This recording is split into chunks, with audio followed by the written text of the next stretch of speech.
Defunding the it's so police frustrating. isn't like, it doesn't matter. Defunding the police is literally because of what police have done, abusing their power, targeting people because of color, targeting people because of sexuality, targeting places and all. We know what they've done. So when we say defund the police, we're talking about all that funding that goes into police. Like, how about you guys go into training? How about you guys proper Mhm. training, proper, helping them de-escalate situations. This is what we're talking about. With all that funding that goes into police, like, it's so much more than people just saying we don't want police officers or defunding the police, equaling just that. Mhm. So I, just because she supports that doesn't mean that she doesn't deserve protection. Mhm. So I think that argument, like you said, David, is dumb. It's Well, and of dumb. all people, she should be extended the most grace because she is part of the Ferguson BLM activism, where that was basically the first time where Americans saw, oh my God, there's tanks rolling through the streets.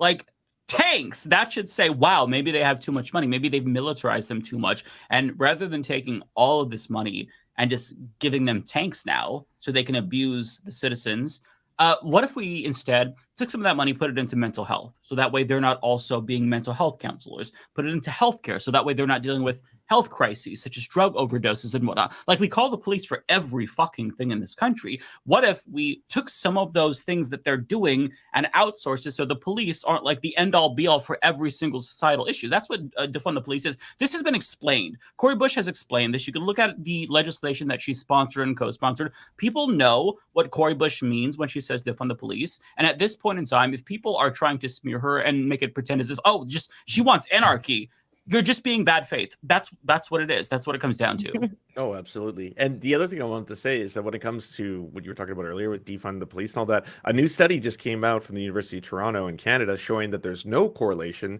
between increases in police budget and lowering of crime rates. As in, they looked at all these different municipalities in the country over a long extended period of time, found out where municipalities were increasing their police budgets and didn't show a correlation between that and it being a solution to crime. So you can look towards programs that actually do work. For example, the STAR program in Denver, where they divert 911 calls to other people. So just like Mike says, police officers don't have to be divorce court attorneys, social workers, mental health practitioners, because that way it can go to people who are unarmed and are experts in their field, or social workers who can actually help people having mental health crises, etc.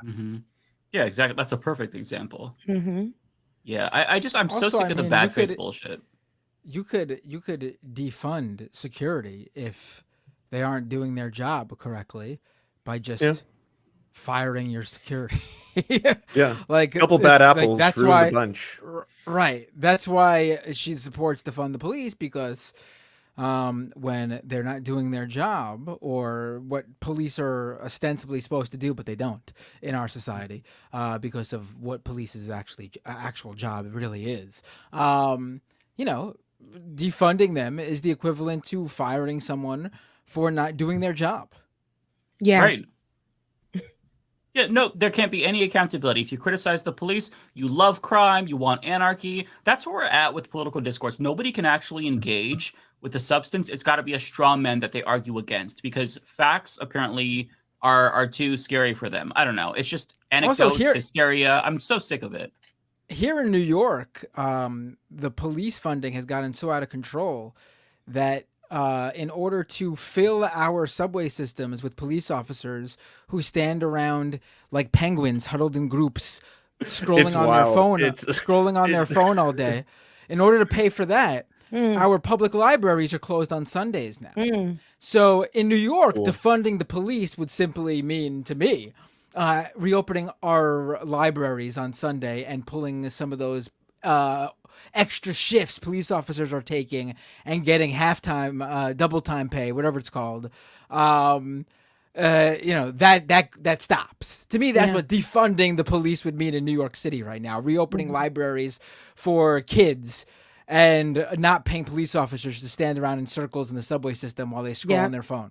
Yeah. $11 I mean, billion, allocating that right? money elsewhere makes sense. I used to live in New York, and I used to remember there was just such a large police presence everywhere I went, right? I lived in Brooklyn, and I knew nuts. Everywhere. They're just everywhere. In Flatbush. There was cops everywhere. All the like time. every street corner. Every everywhere. corner. All the time. Yeah. Just eating talking, cruising, whatever, and they would, catcall at people, disrespect people, threaten people. I've seen it all, and I'm like, and then God forbid you jump the turnstile, and here they are. They make such a big scene about that, like that's their moment to make such a big scene about. But it's like, yeah, like, let's allocate that money for something else, because they're beating up people, they're threatening people, they're abusing It's over their like power. $2 too. Like to take this, like all that money wasted on all these cops beating like a guy who's trying to save $2. Like, what a waste of fucking money. It's gone up. It ain't $2. That's $2. Oh, was sorry. like years and years ago. It's gone up. Whatever the hell it is. Yeah. Sorry, $3. Okay, I guess it's worth it then. It's $3. It's $2.90. No, it's $2.90. right. $2.90. $2.90.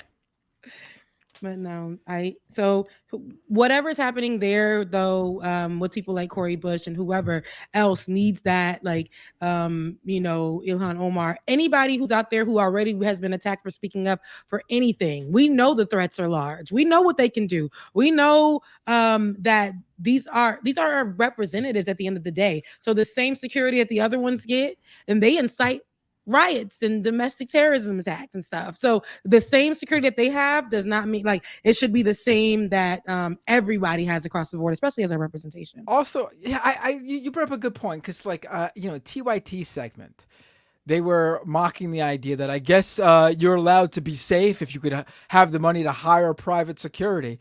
But like, in what world do the police keep you safe in everyday instances? I have never.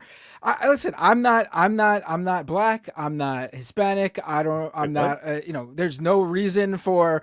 I'm a white person who police never done anything for me. Like, I've had to deal with police, but I just do it because you need the paperwork.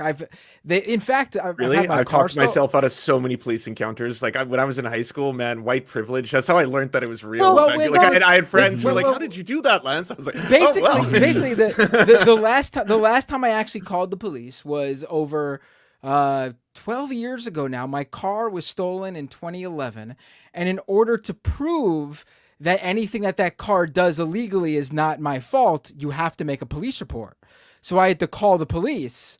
They came, and the first thing they did was blame me that I probably got drunk the night before and can't remember where I parked my car. That's literally how they treated it.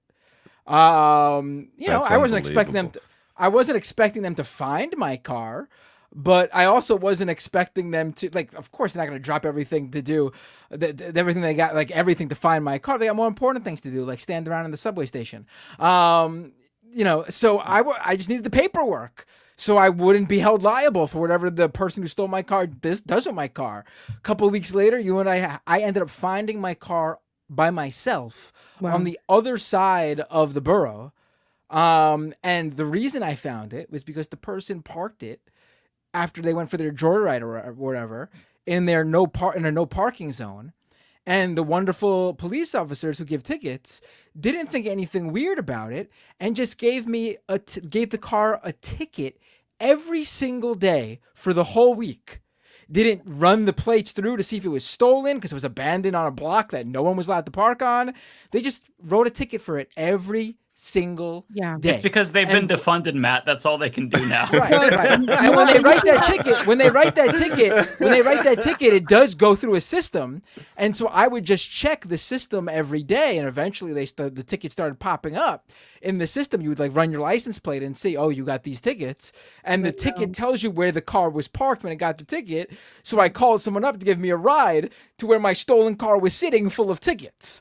And that's how I found my car. So the police helped me, I guess. If it wasn't for them giving me tickets for 7 days straight, I would have never found my car. So thank you, NYPD. They didn't do their job properly. And it's, I don't like that. You say, Lance, you say you had, it's true, white privilege. And then your experience, Matt, they're not doing their job. And then